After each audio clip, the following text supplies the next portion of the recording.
సమస్త ప్రవర్తనలో.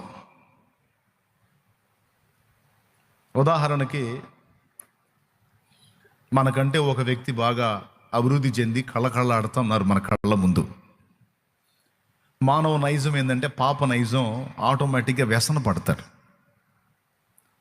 అంతకుముందు ఏమీ అతిగతి లేనోళ్ళు ఒక్కసారిగా టాప్ రేంజ్లోకి వెళ్ళిపోయేసరికి కొంచెం లోపల ఇబ్బంది స్టార్ట్ అయింది కొంతమందికి. కొంతమంది ఏమో లోపల గందరగోళం అయిపోతుంటారు ఆ వ్యసనంతో. కొంతమంది తట్టుకోలేక బయటపడి అంటారు కూడా. కొంతమంది అయితే ఇంకా ఆపట్లేక బజారుకి ఎక్కి ఎక్కడెక్కడ వాళ్ళంతా ఆంతుని ఎదిగిపోతున్నారు, మా బతుకులు ఎట్ట తగలబడ్డాయి అంటారు. తగిలేరా మీకు? బయటపడిపోతారు. వాళ్ళు కింద పడేటట్టు అంటారు.